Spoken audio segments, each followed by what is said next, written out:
Iran শুধু একটি দেশই নয়, একটি পারমাণবিক শক্তি। একের পর এক পারমাণবিক শক্তি প্রদর্শন করে বিশ্বকে তাক লাগিয়ে দিচ্ছে দেশটি। ইরানের ঝুলিতে একের পর এক বের হচ্ছে সামরিক অস্ত্র।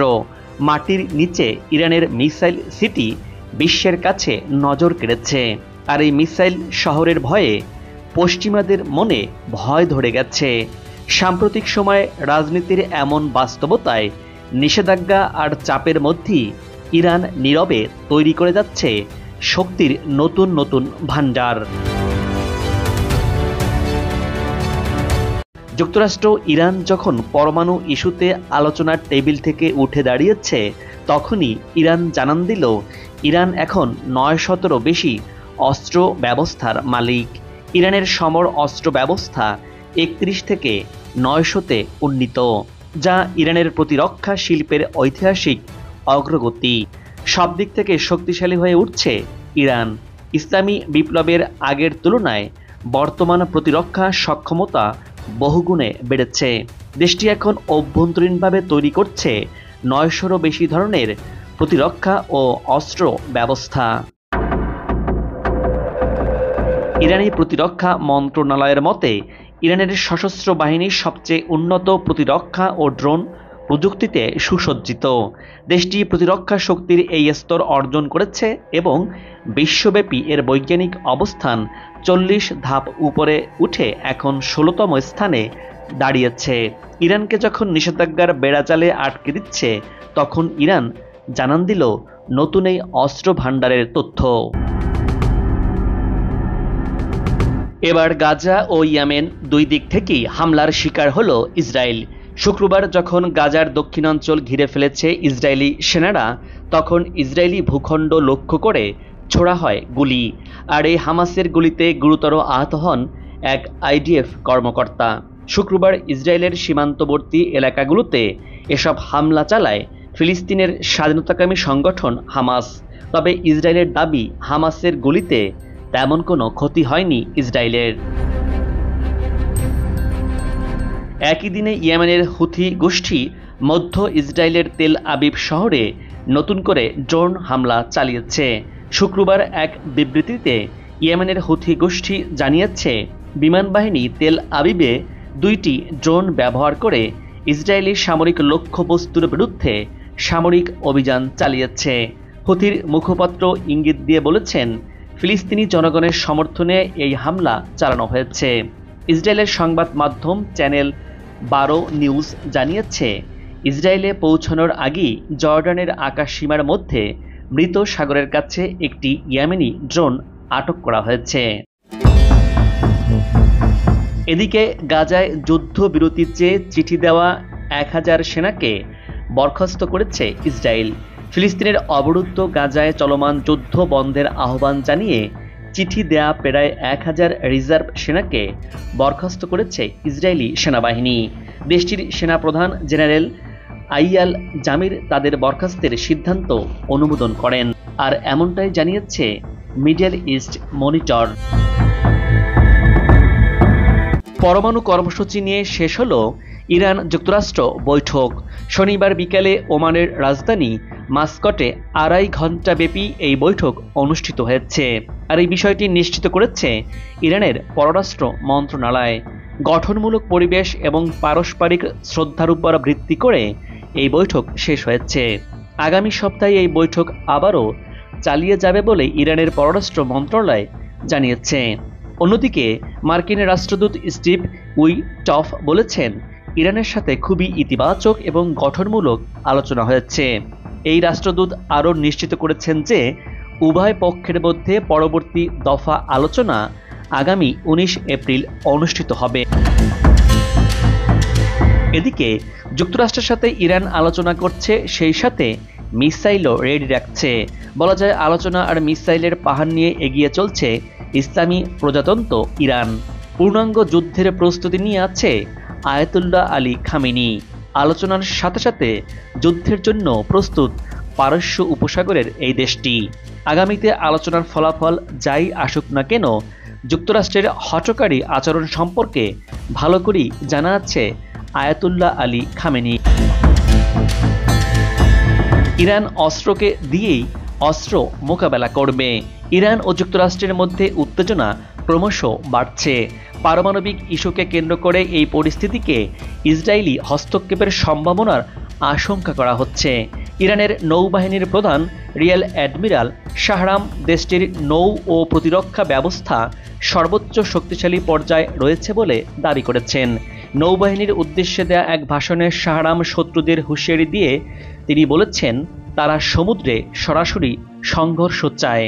আল্লাহর সাহায্যে ইরান সেই শয়তানকে পরাজিত করবে এবং ডুবিয়ে দিবে, যেমনটা ফিরআউন ডুবে গিয়েছিল। সেই সাথে ইরানের নৌ কমান্ডার আলী রেজা তাংসিরি হুঁশিয়ারি দিয়ে বলেছেন যে যুক্তরাষ্ট্র যদি ইরানে আক্রমণ করে তবে তেহরান তার জবাব দিতে প্রস্তুত রয়েছে। ইরান যে কোনো শত্রুর বিরুদ্ধে প্রতিশোধ নিতে সক্ষম এবং প্রয়োজনে মেক্সিকো উপসাগরের শত্রুদের ধাওয়াও করতে পারবে। ইরানের সকল শত্রু ঘাঁটিতে আঘাত করার সক্ষমতা রয়েছে। আর এসব ঘটনার মাঝেই আরেক খবর দিল মার্কিন প্রেসিডেন্ট ডোনাল্ড ট্রাম্প। তিনি আবার হুমকি দিয়ে বলছেন, আলোচনা ব্যর্থ হলে ইরানের পারমাণবিক হামলার নেতৃত্ব দিবে ইসরায়েল। ট্রাম্প বলেন, সামরিক হামলার প্রয়োজন হলে আমরা তা করবই।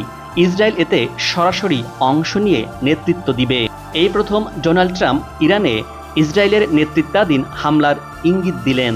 বিশ্লেষকরা বলছেন, ট্রাম্পের এই মন্তব্য মধ্যপ্রাচ্যে ইরান ইসরায়েলের মধ্যে উত্তেজনা বহুগুণ বাড়িয়ে তুলতে পারে। অন্যদিকে আলোচনা সফল না হলে এই অঞ্চলে অস্থিরতা আরও বিরাজ করতে পারে। মধ্যপ্রাচ্যে ট্রাম্প আর ইরানের মধ্যে যে উত্তেজনার পারদ যেভাবে চলছে, তাতে যে কোনো সময় শুরু হতে পারে এক মহাযুদ্ধ, যে যুদ্ধে ধুলোয় পুরো মিশতে পারে মধ্যপ্রাচ্য। কারণ এবার যুদ্ধে গোলা বারুদে সীমাবদ্ধ থাকছে না, এবার প্রদর্শনী হবে পরমাণু অস্ত্রের। সেই হুমকি দিচ্ছেন ডোনাল্ড ট্রাম্প। আলোচনা ব্যর্থ হলে এবার ইরান মহা বিপদের মুখে পড়বে।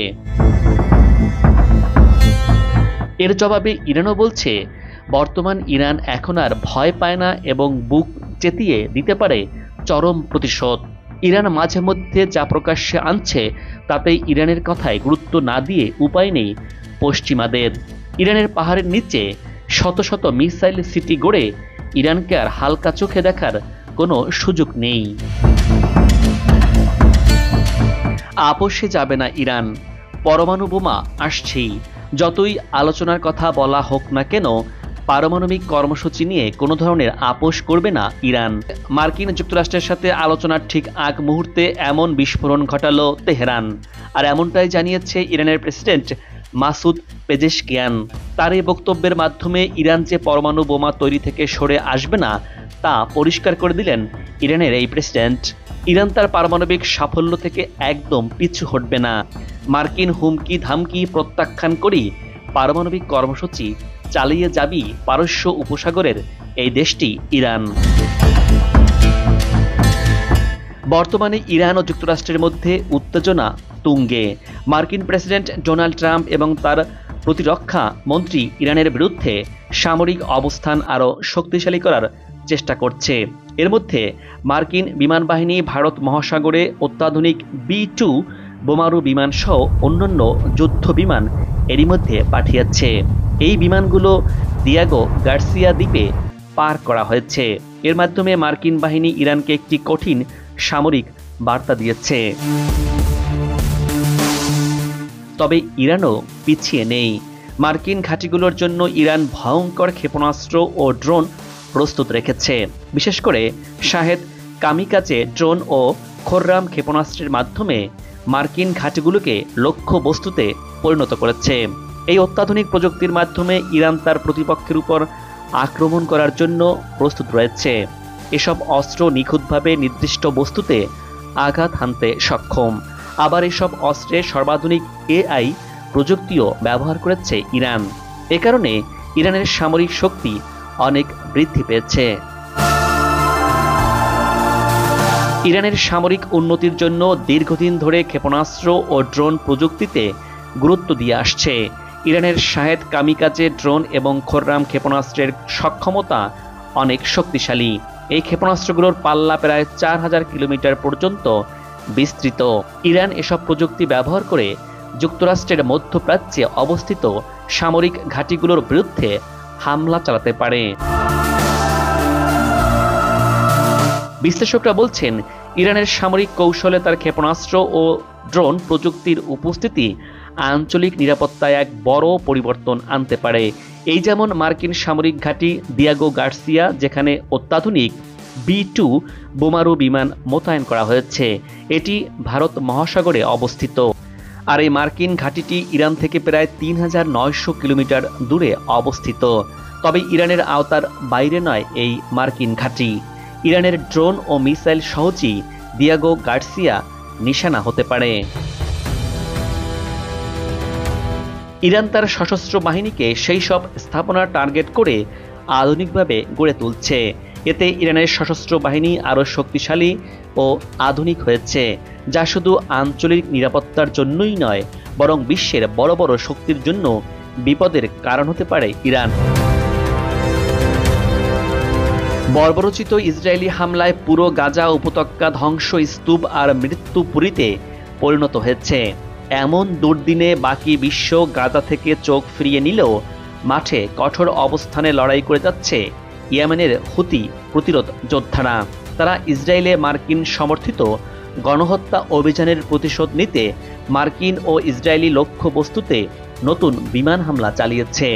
হুতি বলছে, তারা ইয়াফা ড্রোন ব্যবহার করে ইসরায়েলের একটি সামরিক লক্ষ্যবস্তুতে অভিযান চালিয়েছে।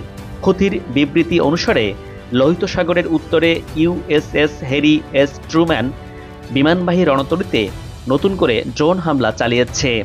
হুতি বলছে, যুদ্ধ শেষ না হওয়া পর্যন্ত তারা ফিলিস্তিনের পাশে থেকে প্রতিশোধমূলক অভিযান চালিয়ে যাবে। দর্শক, আজ এ পর্যন্তই। আগামীতে আবারও দেখা হবে নতুন কোনো ভিডিও চিত্র নিয়ে। ভিডিওটি ভালো লাগলে আপনার মূল্যবান মতামত জানিয়ে চ্যানেলটি সাবস্ক্রাইব করে ভিডিওটি শেয়ার করুন। ভালো থাকুন, নিরাপদে থাকুন এবং সাথেই থাকুন।